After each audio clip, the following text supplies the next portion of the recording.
Welcome to Sacred Rebellion. Episode 1, we are going to be talking about you don't need a certificate to speak with your ancestors. So, what I want us to do on arrival is to first and foremost get into our bodies. So, the first thing I want you to do is take a big, deep breath in and slowly exhale. And this way we can begin. So first and foremost, my name is Josh. I am a student of psychotherapy and a trauma-informed coach and energetic healer. So this episode, what we're going to be talking about, as I said at the start, is how we are stuck in certification culture.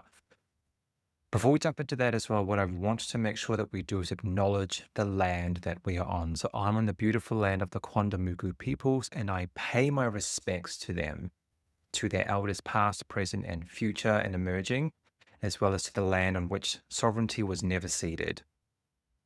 So with this particular episode, it might challenge what you've been taught about who gets access to sacredness. And a lot of it in the mainstream spirituality field that we are seeing is gate kept behind certification, guilty. I got caught up in that rat wheel for a few years and thought that the only way that I could be successful and relevant was obtaining certain certifications to ensure that I am being seen as someone of authority. However, it's not right to seek and be told and expect to have certain certifications when they come from your own bloodline. All right. So I remember being called out in comments for quite some time ago where they said, "Oh, what qualifications do you have? Are you even certified to be speaking about what you're speaking about?" And having this one person go on this massive tirade on my comments. And I just remember responding to them and saying, "Hey, this is clearly just going nowhere. You're clearly just trying to speak at me and try to tell me that I can't do what I can do.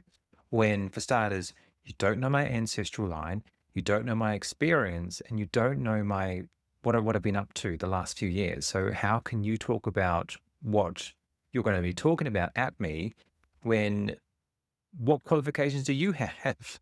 So I was trying to remove myself from the finger pointing game because in reality, we shouldn't be caught up with the certification culture. There's a lot of us out there in mainstream spirituality that tend to say that, or even like gatekeep, where they will say things like, if, in order for you to do ancestral work or hold ceremonies or hold certain types of breath work, you need to be qualified, you need to be certified. And that's simply not true. A lot of us, especially those of us who come from indigenous backgrounds, a lot of this comes to us innately. A lot of this comes to us fluently because it's in our DNA. We naturally gravitate towards doing things. We naturally feel called and compelled through intuitive means on how to actually do things because we know it by the way that it makes us feel. So again, I don't need a certificate for practices that come from my own bloodline. I want to make that very clear, and it goes to any of you that are listening in or watching this particular episode.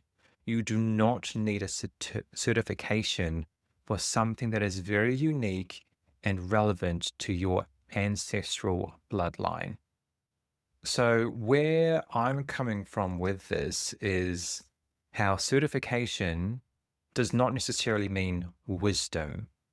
I lean towards people who have more shared experience and who share their wisdom because it's relatable, as opposed to teaching me, oh, this amazing 4-step process that's going to get you from A to Z in 10 minutes a day. No, that is not the case. We're showing and demonstrating people in mainstream spirituality on quick fixes. Spirituality is not a quick fix. It's the same with going to the gym. I come from a fitness background, and if I was to tell someone, "Oh, you only need to work out 10 minutes a day," I'd be lying to them because that is not the truth. There's a lot more to it. There's so much more to it. For example, I'd have to understand what someone's capabilities are from like a movement standpoint. what they're eating, what their sleeping is like, what their nutrition intake is like, what their lifestyle is like. There's so many nuances to fitness. So, why are we not approaching it the same way to spirituality and self development? There shouldn't be these quick fixes, or if you see anyone going around saying that they've got a quick fix to get you from A to Z with like a spiritual awakening, for example, use your discernment, tap into your innate wisdom from your ancestral bloodline, and they can guide you. They can show you the way. And that's exactly what I did. So, for example, I went to this beautiful wānanga, which is a 2-day workshop where I was introduced to miri miri for the first time. Now, day one was all about some fundamentals, some understanding, and some witnessing of the miri miri in question. On day two, we got to practice that on people within the workshop. And I distinctly remember myself with one of my colleagues on the massage table, me just knowing what to do innately. Like I felt compelled and pulled to like look at certain aspects like down her body, and I could see the ancestral lines running down both sides. I could just tell what it was that she needed the most and how I was going to guide her through that particular process. That's an example of being led when you tap into your innate and ancestral wisdom, which is already within you. So, there's all these performative rituals that you can probably get into, and there's definitely a place and time for that for sure. Also, from another lens, being someone who is ADHD and ASD, like there's a safer approach to having things done in a structured way until you build up the confidence and the self-wisdom and the experience following a simple structure, or like following things from A to Z. And once you do it enough times, then it starts to become more natural for you. And over a longer period of time, you then start to tap into intuitive ways of doing things a little bit differently, because it's a different process depending on the person that you are navigating or guiding with. So there is a difference between showing and guiding, or in other words, certifying and guiding someone.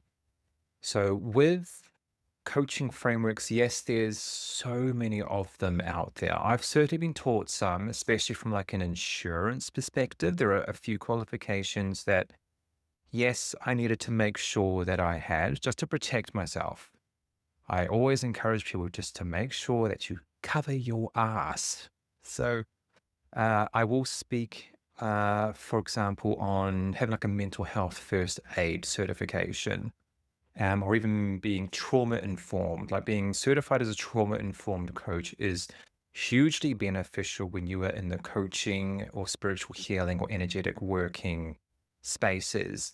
Because from an insurance standpoint, it's important to have, well, from my point of view and from my own experience, it definitely helped with ensuring that when I was applying for the insurances, when I was saying, yes, I've got these particular certifications as well, it meant that the premium that they were otherwise going to charge me was a bit lower because I had the right certification. So from like the mundane level, yes, there are types of certifications that we all should be getting into just to make sure that we are covered.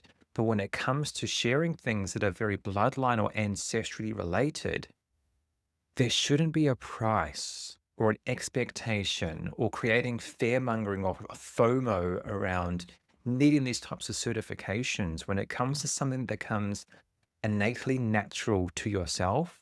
Especially, again, as I just said at the start, if you have like an indigenous upbringing, like I speak to my Maori and Pacific Island upbringing, there's certain things and processes and, yes, protocols that you must follow, of course, from your own cultures, and honoring those shouldn't be extracted and then labeled as a certificate that you need to have in order just to practice what already comes naturally to you.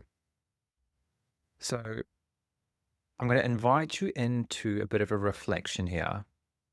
What would it feel like to trust what is already available to you?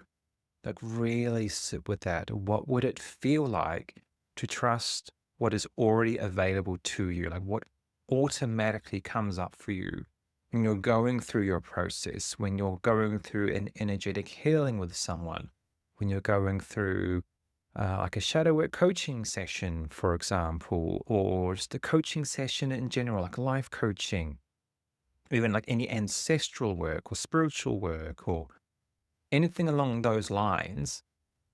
There's a wealth of knowledge inside of you that is responsive to the person's needs on the other side. And what I'm now referring to is what's also referred to as deep listening.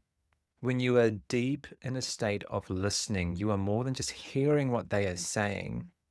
You are attuned to their energy, to their emotions, to even potentially felt senses that you're picking up from them. All those little nuances that you can pick up on, especially from an Indigenous standpoint, there'll be other aspects or other processes that will come up that you can develop over time to tune into more to help you guide the person on a journey that's very unique just to them. And that's something that no certificate can teach you. And that comes from trusting yourself, tapping into your ancestral wisdom within your own body, not relying on some particular formats. Yes, you will find your formats that resonate with you to get you started and build a strong foundation, which I started with as well, for sure. But over time, with more experience, I was able to expand on those. The next reflection that I want to speak on is what part of your spirituality or soul work have you been waiting for permission to explore? Again, what part of your spirituality have you been waiting for permission to explore? Permission is so powerful. When you give yourself the permission to tap into and explore parts of your spirituality, your intuition, your spiritual gifts, you allow yourself to experience what you are capable of on a deeper level. So to finish off with, just to close this all out, I want to leave you with this. Take what's yours, leave the rest. You don't need permission. Take what's yours, leave the rest. You don't need permission. So some other reflective questions now that we've finished this episode is this. Where have I been waiting for permission to explore something that already feels familiar to my body or spirit? Again, where have I been waiting for permission to explore something that already feels familiar to my body or spirit? I'll put these in the bio below of the video so you can practice these, you can sit with these. The next one is, what practices or ways of knowing feel ancestral to me? Or I like to throw in the word ancient. What practices or ways of knowing feel ancient or ancestral to me, even if I can't explain why?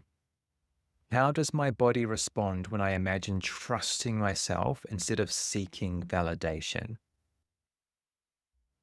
I've been caught in that loop, seeking validation. I'm sure we've all been there. And then finally, what would it feel like to listen without asking, am I allowed? Am I allowed? What if you told yourself you are allowed instead? Thank you, beautiful souls, for tuning in to episode 1 of Sacred Rebellion. Again, my name is Josh, so feel free to follow me on my socials. And if you are curious or interested in taking things further, please go to the link below in the bio section. And I look forward to hearing from you soon.